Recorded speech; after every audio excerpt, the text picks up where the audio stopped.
The video from March 31st, 2017 is entitled, "I'm Ready to Make Videos with Others."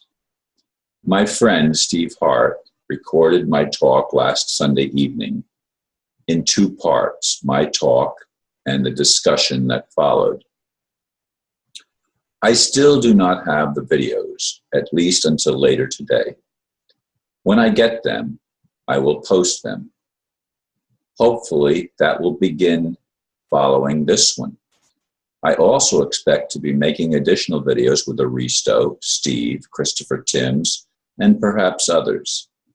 While these will be longer than my normal 10-minute videos, I hope they will expand our perspectives and reveal things to consider as we experience stages of change. I say stages because I do not think it can happen all at once, although it could if the demonically controlled usurpers were finally bound and removed from the planet as I thought we were promised. Will God bring this to pass anytime soon? I certainly hope so. Frankly, I didn't know what to make the video on this morning. It's not even 5:30 yet in the morning, but I've been up and pondering. I was pondering even before I got up, of course, what I was going to talk about. And quite honestly, folks, it seems like I've been going around and around and around in circles looking for this revaluation of currency and the changes that are significant enough to know that something positive is actually happening.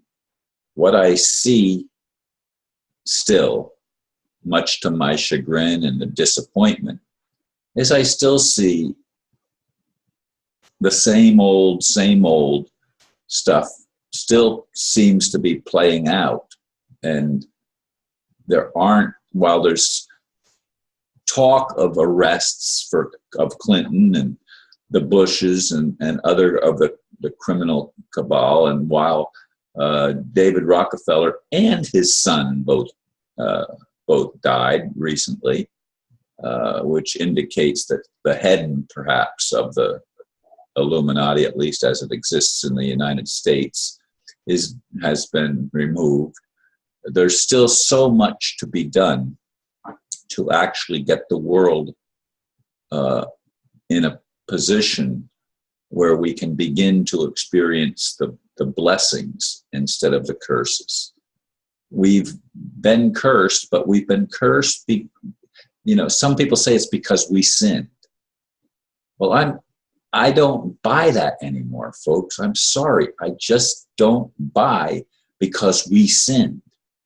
We didn't put these controllers in to mess with our DNA and deactivate the parts that allow us to recognize our connection to the infinite intelligence we refer to as God.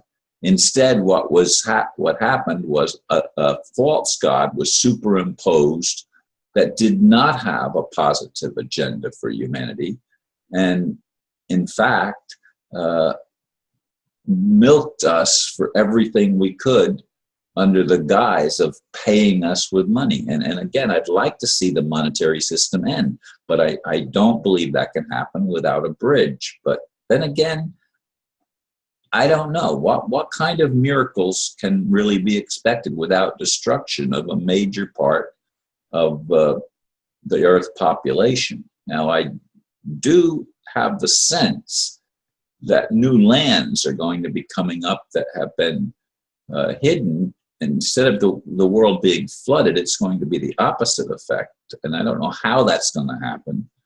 But in both the Pacific and possibly even the Atlantic oceans, I think we're going to be seeing lands that have been underwater all of a sudden coming to the surface. And I know that's the opposite from what the diabolical element would like to see. They'd like to see much of the population of the world removed. That's why they're building their bases underground, and especially in Colorado, where the where even the plateau is like a mile high, and then the mountains start above that. You know, it's all up in the air, and it doesn't seem to be as definitive as I'd like it to be. There's still reports that I see that admit to be withholding some of the things that are happening, because if the cabal knew that they were happening, they would do everything in their power to prevent them. But why keep allowing these bastards to continue to operate at all on this planet? I mean, from my perspective, enough is enough, and it's already been far too much that has been allowed. Those that are going to wake up are going to wake up because of the truth being told.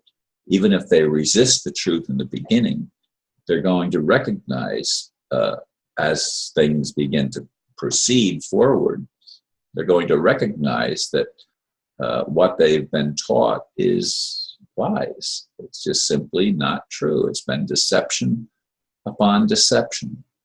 And I'm hoping that that Aristo and others will address some of these things. And as I said, Christopher Timms and Steve, and I don't know what other people might be joining in. I don't want people to argue with me on a thing. I'm not going to make videos where I'm having somebody present a point of view that is diametrically opposed to peace on earth and the kingdom of heaven manifested.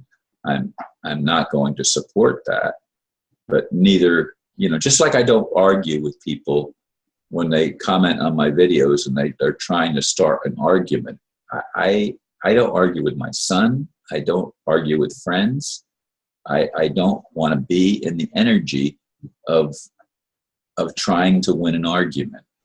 I will present my point of view, and I will, when I can, listen to others' point of view to the point that I can hear.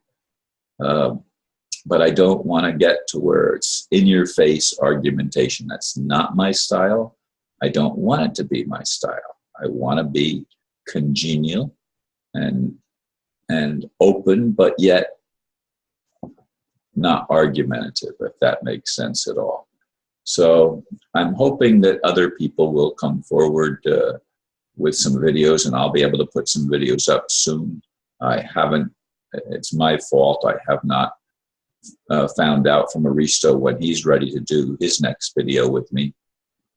And it might be, who knows, after I get the ones posted that Steve provides me the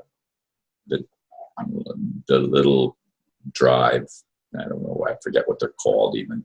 Thumb drive, I guess they're called.